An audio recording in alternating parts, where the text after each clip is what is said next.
Good Sunday evening, and welcome back to the first BattleCry of 2024. It's a wild year already. There's a lot of news. I couldn't even pack it all in my notes here for the show today. So I'm going to hit as much as I can, as fast as I can. First, I want to give our first call to action of the new year, and that call to action, super specific. I know sometimes I do general things like don't worry, be happy kind of stuff. This year, what I'm telling you is it's time for you specifically to do something. If you haven't already done this, you need to join Convention of States.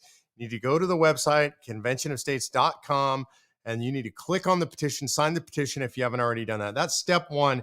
If you haven't done that, come on, man, shame on you. It's 2024. You got to be in action. You got to sign the petition. Step number two, even more important, you got to click the Take Action tab. You have to get involved.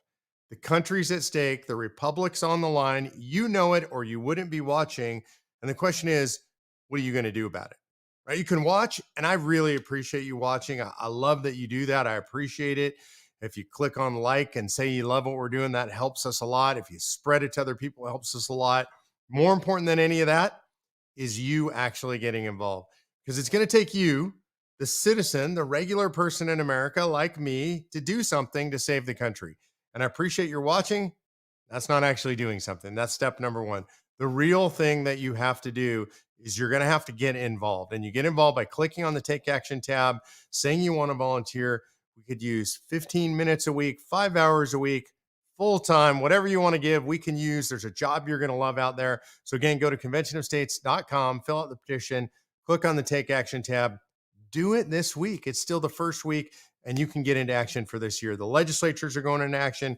We definitely need your help. Well, I want to start with a happy new year to all of you. I'm really glad you're here. I am genuinely happy. I'm hearing a bunch of negativity about 2024. It's a cataclysmic year. All this bad stuff's going to happen.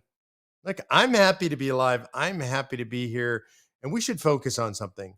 This is literally the very best time to be alive in modern history, not just in America, but in the world. It is the very best time to be alive. We have more material prosperity than any time in American history. We have more comfort. We have more technology. If you choose to do so, you have more access to faith, all the online resources you have about your faith, all the groups you can plug into, all the work you can do from the comfort of your own home. You've got everything you need to be happy. For me personally, my faith is the foundation of joy, and joy and happiness are different. Happiness is temporal and fleeting. Joy is long-term. I have joy in the Lord. So I am very happy to be alive. I'm very happy to be moving into 2024. I'm excited about the stuff that's going to be happening in my family, the stuff that's going to be happening with my friends, the stuff that's going to be happening in Convention of States. And yeah, even the stuff that's going to be happening in politics. I think it's going to be a good year.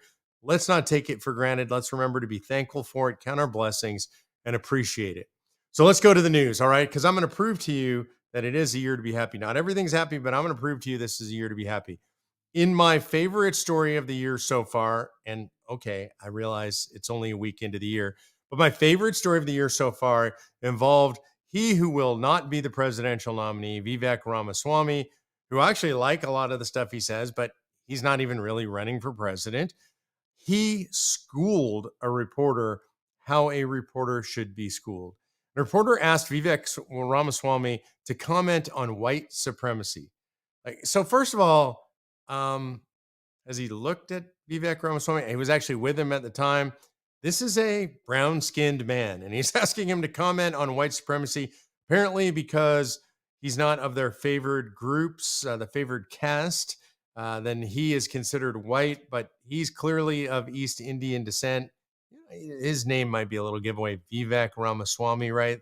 The dark skin, you might be able to tell that. Anyway, he asked him to comment on Vivek Ramaswamy to comment on white supremacy. And Vivek slams him, smacks him down, says it's a stupid question. I'm not going to play into your fake religion of wokeism. He says, of course, I'm against all forms of racism, whatever they are. Most of it's coming from you. And he blames the media for the division in the country. It is beautifully and perfectly handled.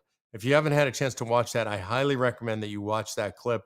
This is how the media should be handled. And for this, I am nominating Vivek for the next president's press secretary. I mean, this is the way it should be handled. You know, you had Jen Psaki constantly saying, I'll circle back to you on that. We could just have Vivek, and his standard response could be, "That's a stupid question." So and I mean it genuinely. I know it sounds a little bit facetious. I think Vivek, he's really quick on his feet. He's a really smart guy. He gets talking points as much as anybody out there. He handles the press better than anybody out there, in my opinion. So I nominate Vivek for the next Republican press secretary. Now, I don't know if he'll take my nomination. I don't know if anybody will nominate him, but I think it would be a great idea. I think it'd be very entertaining. And I also think it is the appropriate way to handle the press. So that's my favorite story of the year for the first week. Here's something going on that I think you need to pay attention to. The second story I want you to watch. And this is one that it made the news this week, but I don't think people are paying enough attention to it. I don't think people understand how important and potentially negative this story is. This week, Mayor Eric Adams and the city of New York sued the bus companies that Texas is using to transfer people from Texas, illegal immigrants that want to go from Texas to New York City. There's a lot of them. They want to go, and Texas, at its own cost, pays in a very humanitarian fashion to get these people on buses and to help move them because they voluntarily want to go to New York City. New York City, remember, a sanctuary city. So Eric Adams and the city and some white shoe law firms in New York City, white shoe meaning the big prestigious law firms, are suing on behalf of New York City to recover the costs of handling all these illegal immigrants from the bus companies, not from the state of Texas, from the bus companies. So this is commercial litigation warfare. What they're trying to do is keep these bus companies from transporting these illegal immigrants who want to go to New York City, a sanctuary city, trying to stop the bus companies from doing those transits. I have to say, I respect the move in the sense that this is really good strategy. I think this is a strategy and a tactic, really tactic being used by New York City to stop the transit of these illegal immigrants.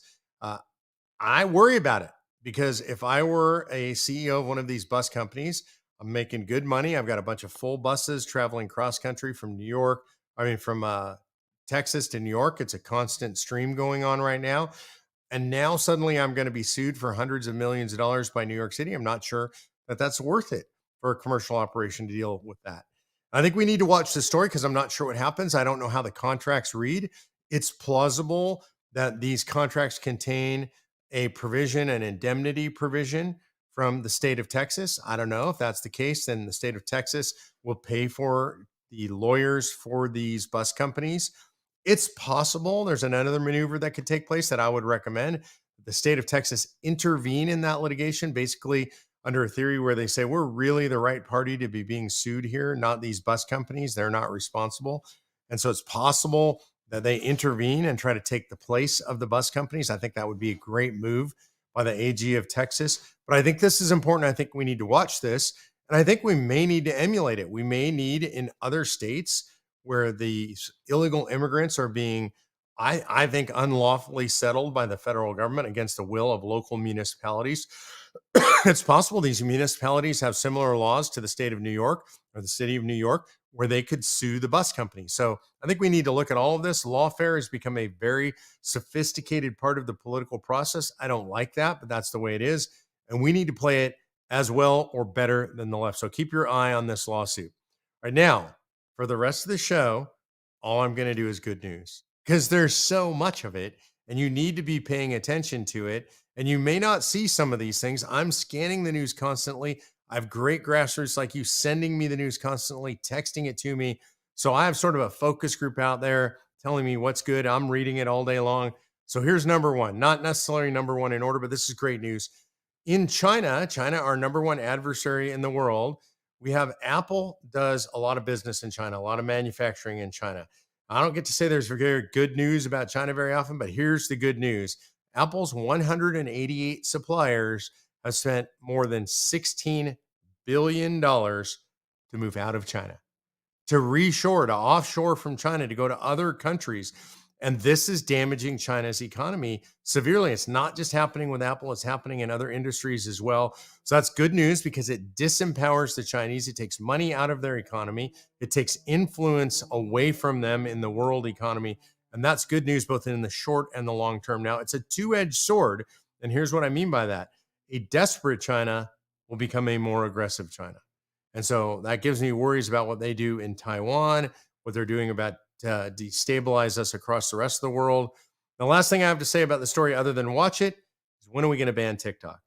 And TikTok is literally a psychological pollutant being imposed on our society by the Chinese Communist Party. It's not allowed in China in the way it is here. They use it. There are algorithms that are designed to pollute the psychology of the American people against America, against Israel, against everything we hold near and dear. And so we need to get rid of TikTok in the United States of America. It should be banned. It should be illegal. But that is some good news regarding China right now. It appears that their supplier or the manufacturers are on the move out of China. Okay, here's another piece of good news. More good news. Can you believe? In such a dark world, everybody tells you it's so dark out. New polling shows that sympathy is surging for the January 6th protesters. Right now, more than 43% agree they had a point. Right. And so that is dramatically shifting. And I think we're going to see it. It's going to be a majority sometime soon. I believe we're going to get up past the 50%. The number continues to climb because we're seeing more and more what a scam these prosecutions are, the denial of due process, the abuse of process. Ultimately, what I hope is we see an administration that comes in post Joe Biden administration that's willing to punish the wrongdoers. And by wrongdoers, I mean the federal officials, the state officials, people who are abusing January 6th protesters that did, in my opinion, for the most part, nothing wrong or very little wrong. So that's great news, right? I'm what you see is the tide of public opinion is turning against the abuse of federal process. And still more good news. I know you can't believe it. Everybody's telling you all the bad news. I'm going to tell you the good news. Here's another one you may not have caught. COVID class actions are continuing to roll against companies, against schools. In this case, in the latest news, George Washington University in Washington, D.C., right near the White House, is paying $5 million to students for shutting down classes. This is a big one. This is really important. That's a very prestigious university. And what we're seeing all across the country is students are suing their universities for depriving them of an education during COVID, for depriving them of housing, for depriving them of other services for which they paid. They should have had full tuition, refunds, full housing, whatever it was, but they didn't do that. So I'm encouraging, if you were in school, if you're a young person, if your kid was in school, if your grandkids were in school and they didn't get reimbursed for all this stuff, they were damaged. Even if they got reimbursed, there are still damages to be had. There are a bunch of firms now doing class action lawsuits. By the way, these are firms I don't even generally like, but they're now incentivized to do the right thing by going after these schools, and we should be going after every single one of them. Isn't that great news? You got to love that news. All right, here's more. I mean, can you handle it? Even more good news. Yeah, I mean, can you handle all the winning that you're probably getting tired of winning, right? Okay, here's another one that's really big. You saw this story, I'm sure, but I want to go a little deeper into it. Claudine Gay has resigned as the president of Harvard University. She had this dismal, embarrassing, humiliating anti-Semitic performance before Congress. And ultimately, we had the president of UPenn step down. I think her name was Kathleen McGill. She stepped down. Now Claudine Gay has stepped down from leadership of Harvard. The shortest tenure in history of a Harvard president was about 6 months. And I think this is a great thing, but I want to nuance this. I want to parse this a little bit. I mean, this is something we try to do on the show. We get into a little bit of nuance. It's not just blunt force. Yes, it's good that Claudine Gay is gone. But I would argue that one of the big reasons she's gone is because of the plagiarism. Well, I would say allegations, but not just allegations, actually proven fact plagiarism, over 50 incidents of plagiarism. And it's good that she got chased out. She should have been chased out for the anti-Semitism. But here's the deal. My opinion is if Harvard wants a plagiarist, a fake, somebody who never did any real scholarship, somebody whose qualifications for the job were that she's a Black female, that's why she's in the job. Her and Kamala Harris have that credential in common, why they hold their jobs. They should have it. I think Claudine Gay was a perfect representative for Harvard. She never really accomplished anything of note. She was a DEI hire. She was a DEI, diversity, equity, and inclusion hire. I think it should be DIE because everything that touches this stuff dies. She was anti-merit. She was pro all this affirmative action stuff that put people in places where they didn't belong, including her. And so that's a perfect representation of Harvard. And they knew exactly what they were getting when they hired Claudine Gay. There was no hiding her scholarship. Her scholarship was out there for everybody to see. People pointed out in advance that she was a plagiarist and she would embarrass Harvard if they put her in that position. And they didn't listen, and they didn't listen out of hubris because they believe they're so big, so powerful, and so influential. And DEI is so important, they could hide all this stuff because she was the perfect diversity hire. She had the look, she had the diversity credentials, right? She checked the boxes, and they were going to defend her at all costs, and they tried to. And why conservatives won that fight is because people like Chris Rufo were relentless. It wasn't one incident, it wasn't one story, it was story after story after story after story. It was continuing to push when everybody thought it was all over. And this is a lesson that conservatives should learn. And I would say, in regard to Harvard, the way we should apply it is we're not done because Claudine Gay is done. We should be going after the entire DEI regimen there, the entire DIE regimen. And we should be going after it to root it out, to get rid of it, because these institutions are full of the cancer of DEI, and these institutions have to be brought down. And that's the way you bring them down. You take out this framework of DEI, get rid of it. In fact, I'd be in favor of doing an investigation of every major American university president, all of their scholarship. I bet you there's an incredible amount of plagiarism out there. How do I know that? Because the journalists and other academics are coming out in favor of Claudine Gay and saying, well, there's a lot of this. It happens. It's no. Where were these people raised? What were you taught about plagiarism? Like in junior high, in high school? If you got ruined enough by college, like I did, to go through college, what were you taught about plagiarism? It was the worst thing that you could do in academics is plagiarize. And now you have academics saying, well, it's not really plagiarism. I mean, she just copied some words from some other people. They're literally journalists saying this and academics saying this. So there is rot deep down, and I think we need to dig in. This is the starting point. We got rid of the president of UPenn. We got rid of the president of Harvard. Now we dig in and we start to root out all this DEI horror. And we do that by continuing to swing. When your opponent is stumbling and you're in a fight and they're starting to fall down, you continue to swing until they're all the way down. And that's what we have to do. But I would celebrate it as a victory. It's an awesome thing. Yeah, conservatives took a scalp there. We should take a lot more, and we should go for total victory. I get the question all the time, what's up with COS? This show that we do here is about COS, but it's really about self-governance and the news. Here's what's going on with COS, so I got to cover that. I was this week in Austin, Texas, giving a presentation at the Austin County GOP. Now, don't get confused. Austin County is not Austin City. Austin City is this leftist place run by leftists, polluted, destroyed by leftists. I still love the city. I have hope for the city, but right now run totally by leftists. Austin County is about 2.5 hours away from where I live. It is west of Houston. It is a very red place.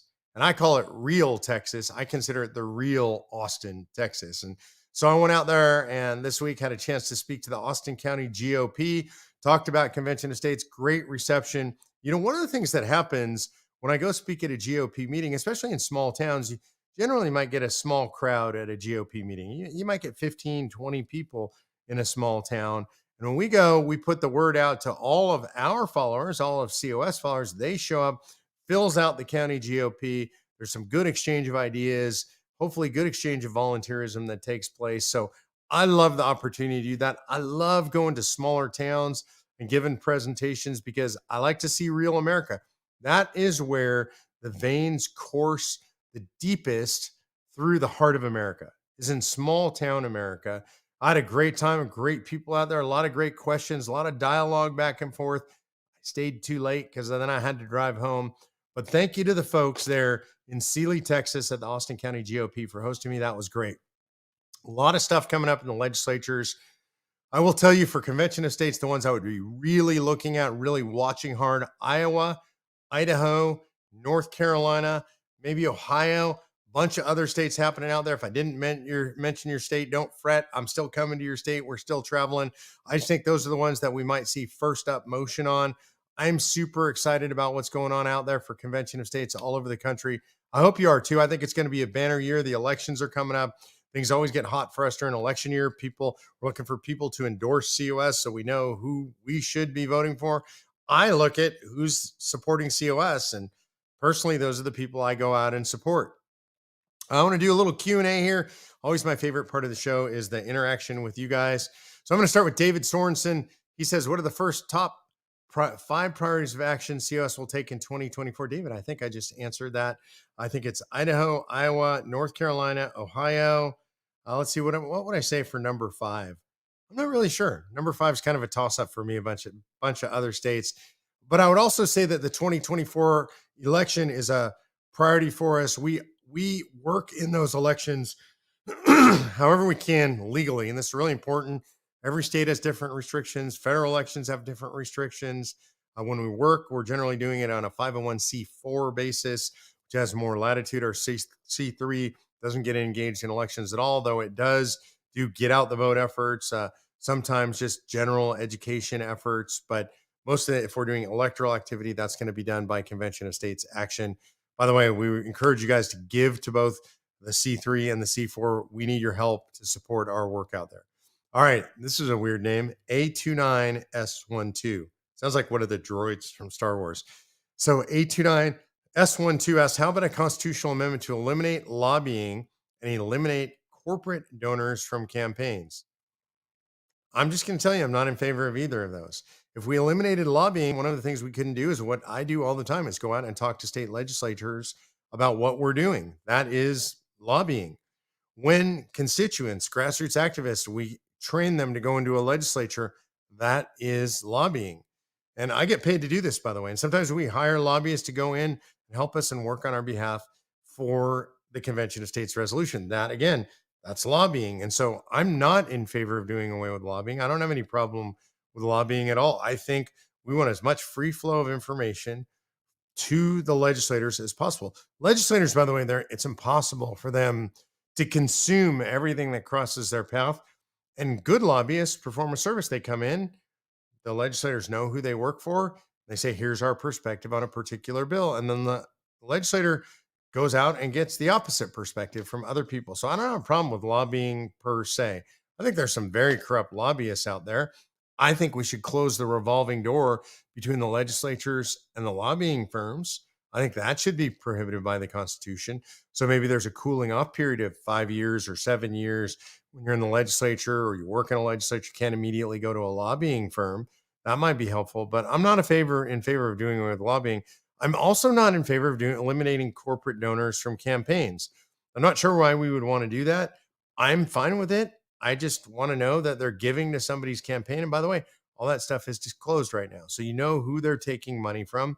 I think that's okay. Our job is to organize an opposition to corporate donors if we want to. If there's things that we oppose that they're doing, raise the money as grassroots activists, raise the money with other kinds of corporations, and oppose the kinds of things we don't like. I don't believe that there's too much money in politics. I know some people believe that. I just want to caution you. That is a leftist talking point, because what they mean is they don't like super PACs that corporations can give to, but they love the fact that the employees unions, both public and private employee unions, can do unlimited PAC activity. They just want to stop corporations from countering that PAC activity. And one last thing I want to clarify about that. A lot of people talk about the Citizens United decision. It's really bad. It allowed super PACs. Ronald Reagan's speech, A Time for Choosing, for Barry Goldwater, was paid for by corporations. And the reason we had all the campaign finance legislation to try and stop that is they didn't like what it did. They were trying to stop conservatives and empower unions. So we should not be against money in politics. We should be for money in politics. Americans spend more on potato chips every presidential cycle than they do on politics. And personally, yeah, I like potato chips, but I think politics are more important. I want to close with this.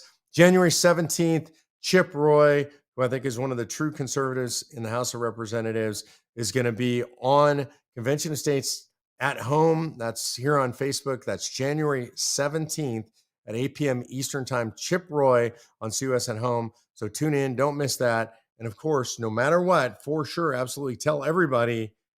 I'll see you on the BattleCry next Sunday. God bless you guys.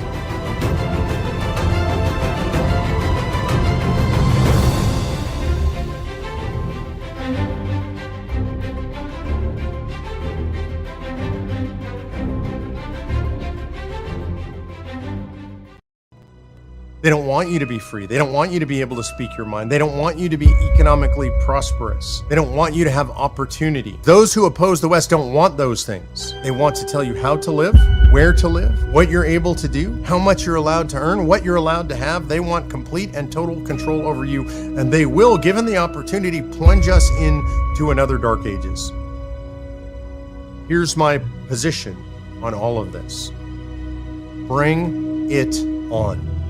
I'm not going to lament it. I'm not going to shy away from it. If people are able to be free to live out their lives as they desire in a free country, if we're to have prosperity and modernity, then this clash of civilizations is inevitable.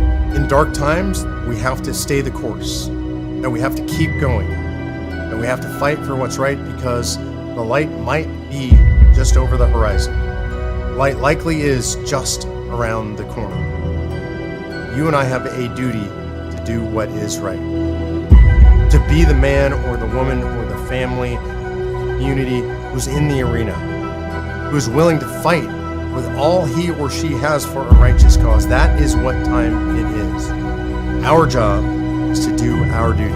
Our job is to stand when other people won't stand. Our job is to fight when other people won't fight. Our job is to lead when others won't lead. I know who you are. I know what's in your heart, and I know you have what it takes to do that. You live in that time and place, and you were made for this. I believe you were made for this.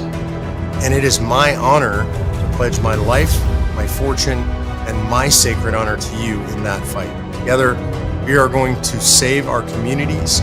We are going to save our states. We're going to save our country. We are going to save American and Western civilization.